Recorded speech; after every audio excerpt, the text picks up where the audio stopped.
travel around Pretoria has been severely affected as disgruntled residents continue to wreak havoc, leaving a trail of disruption. Now, the protests are unhappy with the nomination of Thoko Didiza as the ANC's mayoral candidate for Tshwane ahead of the August local government elections. They want the current mayor to be retained. CCTV's Yolisa and Njamela has more. Many streets leading into the area are still blocked with burning objects and barricaded. Buses were burned down and other property destroyed. Some other residents taking a chance of the protest to loot some local shops. Police say they suspect there's criminal elements involved in the chaos in the capital city as protests spread throughout. The governing ANC has dismissed the violence as pure thuggery, saying it has nothing to do with the disapproval of the mayoral candidate Thoko Didiza. The incumbent mayor has appealed with the Pretoria residents to accept the ANC processes and accept the new mayoral candidate. Police have been deployed all around the townships to monitor the situation. The situation remains calm but tense. Residents have vowed to continue until they have their way. Yolisa and Njamela, CCTV in Pretoria. Well, now the South African government is blaming those clashes in Pretoria on anarchists and hooligans. The ruling ANC says continued destruction of property will not be tolerated, and they've pledged to crack down on those responsible. Here is a capital city, and we are not going to allow anarchists, hooligans, and gangsters to take over maybe what is a legitimate concern of the communities and take it over and turn it into a state of anarchy.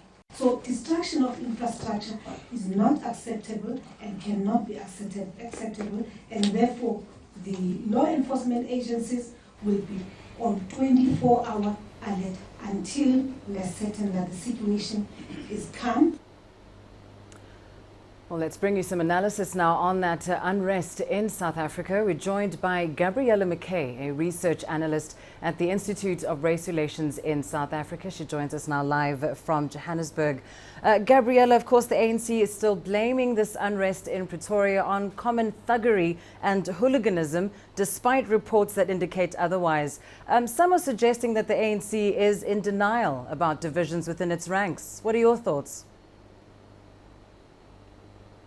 My thoughts are absolutely that the ANC is in denial about this because the issue is very clear. It's clear protest about the public not being happy on a candidate that was put forward by the government.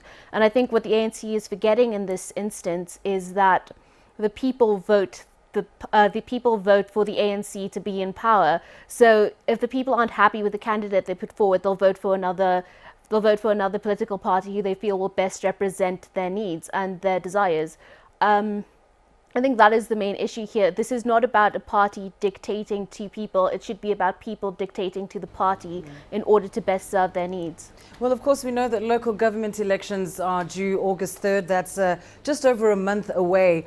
Does this disruption and this violence indicate that the ANC might be losing its grip on power in the capital city of South Africa? Certainly from listening to what protesters have been saying, it does indicate that the ANC is somewhat losing its grip. This could be rectified if they then put back in place the incumbent mayor as the candidate for Tshwane.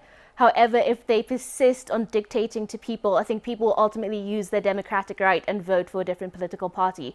So we could then actually see a shift to possibly a coalition in Tshwane or the DA winning the Metropolitan outright. All right, we'll have to wait and see what happens next. Thanks very much for that analysis. Gabriella McKay, live for us there in Johannesburg.